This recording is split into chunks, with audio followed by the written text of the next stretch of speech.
Good day and welcome to SCO BRICS Insight, where we talk about what's really going on in the world of the BRICS. Now, my name is Rod Mackenzie, and today I want to talk about how NATO and the Europeans considered carrying out a preemptive strike on Kaliningrad at the same time as the Ukraine was going to invade the Donbass. But they were put off by Russia's success in foiling the Ukraine's potential attack in February 2022. Now, I say this now because back in 2020, there was a plan leaked by the American publication The National Interest, and it published a strategy to target Russia's defences in its most heavily armed outpost, Kaliningrad. Now, obviously it didn't happen, but are they thinking about it again? After all, the Europeans are desperate for a second front in their war against Russia using the Ukrainians. Plus, last Friday, Latvia, Lithuania and Estonia signed an agreement to jointly plan mass evacuation measures. Now, the measures include the urgent creation of evacuation logistics, evacuation corridors and border crossings adapted to allow large numbers of people to pass through. Now, for instance, the authorities of Vilnius stated that the city, with a population of over 600,000 people, could be completely evacuated within 48 hours. Now, why would they want to do that? Now, despite assurances from the mayor of the Lithuanian capital, Valdas Benkunasas, that we don't want to sow panic, it was noted by analysts that the evacuation agreement was hastily signed after it became apparent that Israel's preventive disarming attack on Iran had not achieved its objectives. Now, although the Baltic countries have officially stated that the reason for this sudden evacuation plans for mass evacuation is up-and-coming Russian Belarus exercises ZAPAD 2025. This explanation doesn't even stand the most minor scrutiny because, in contrast, military exercises are taking place on a constant basis in the Baltics and the waters of the Baltic Sea with NATO members, and their combined scale is totally incomparable with the small-scale Russian and Belarusian tactical exercises. Now, at the same time, neither Russia nor Belarus have developed or are developing any plans for evacuating their civilian populations from border areas around the Baltic republics. Now, before I continue, I would like to make an appeal.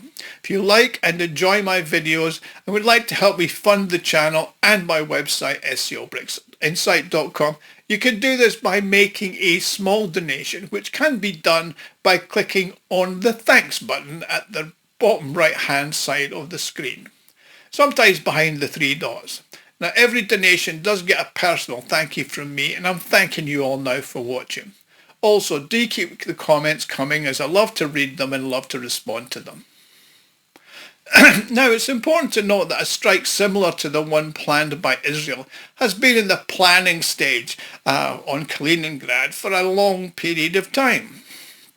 And obviously it was not directed at Iran, but rather at Russia, and specifically the Kaliningrad region.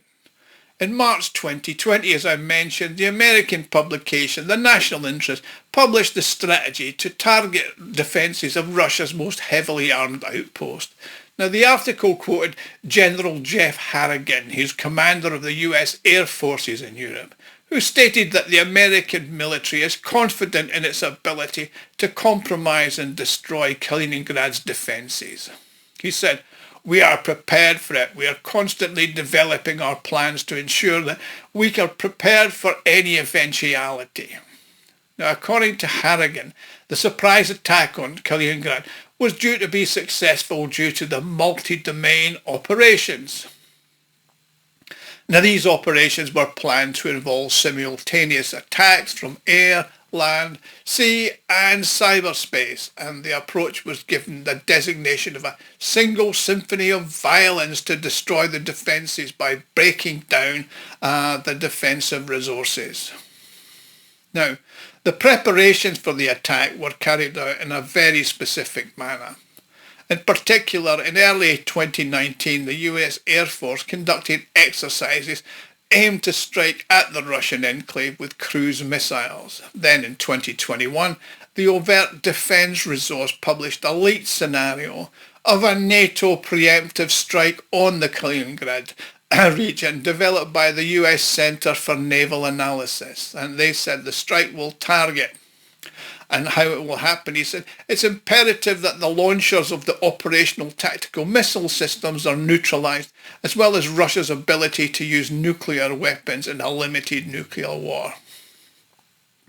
In order to prevent any potential retaliatory action, it's imperative that the infrastructure of the Baltic port of Baltics and the ships of the Baltic Russian fleet there be disabled. It's also imperative that the S-400 A2AD systems deployed in the region be taken out and destroyed.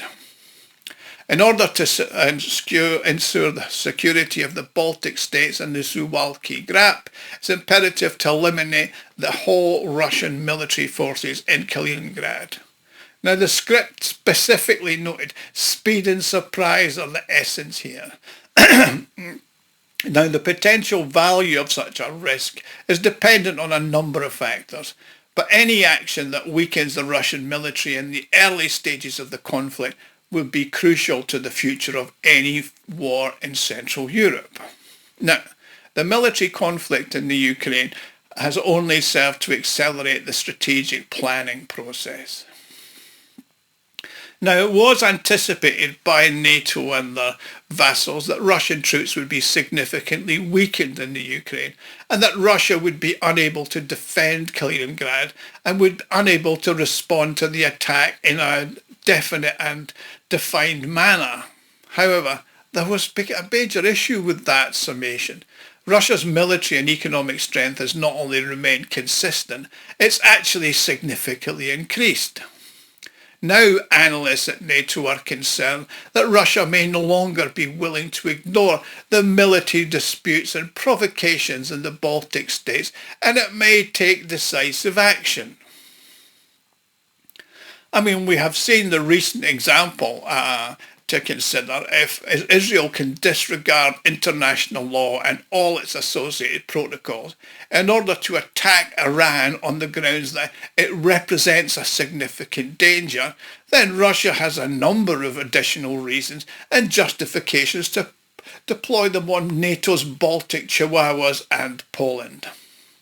So now the Chihuahuas are aware of the bear. Now, the former Lithuanian Foreign Minister Gabrielis Landsbergis has expressed concern that the country lacks a comprehensive strategic plan. No surprise there. He said the Russians could easily advance through the entire country within days, if not hours. Now, the Baltic states have expressed concern that in the initial months of a full-scale war in the Ukraine, Russia managed to occupy 54,000 square miles, and that's more than twice the size of the territory of Lithuania. It's also come to light that the plans for the surprise attack on a white horse must be urgently revised and rewritten, as well as plans for defence and retreat and an escape on a black donkey. In particular, information has emerged that the Baltic countries have initiated the construction of a defensive line against Russian invasion.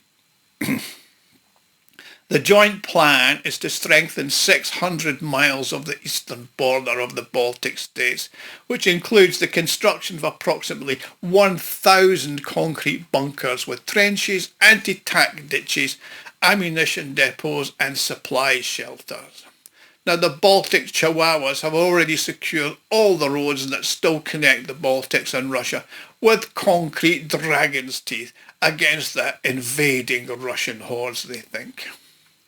Now, it's interesting to note that one time the Dutch Leiden University published a report entitled The Dilemma of NATO Defence Policy in the Baltic States, in which it was stated, the actions of NATO councils and capitals aimed at deterring Russia from invading the Baltic states and more broadly from declaring war in the region may actually in fact push Russia to commit precisely these actions. Now, in light of the imminent threat of a NATO preemptive strike on Kaliningrad, it's reasonable to assume that Russia will take action that are much more severe and destructive for the Baltic Chihuahuas. In 2030, the US War Marine College conducted a war game in which the Polish forces defended a line in the Slovakia Gap. During the initial hours of the conflict, the Polish forces experienced significant casualties, leading to the loss of a substantial portion of their personnel. Now, the think tank RAND simulated war games, and they demonstrated that in the event of a global conflict, the US would be able to prevail in the Baltic region. Even the US General Ben Hodges was taken aback by how easily the US forces could be routed in the region within 48 hours. Now, it's important to note that this current situation is not comparable to that of 2021, given that the fundamental changes that have occurred with the Russian armed forces.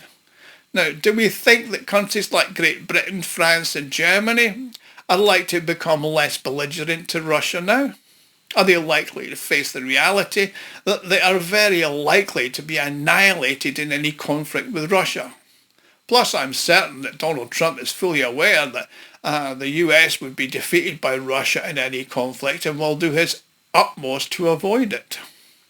However, try telling the Baltic Chihuahuas, the rest of NATO, that it's generally advisable to avoid taking such actions against Russia, because they're only facing defeat as Napoleon and Hitler discovered.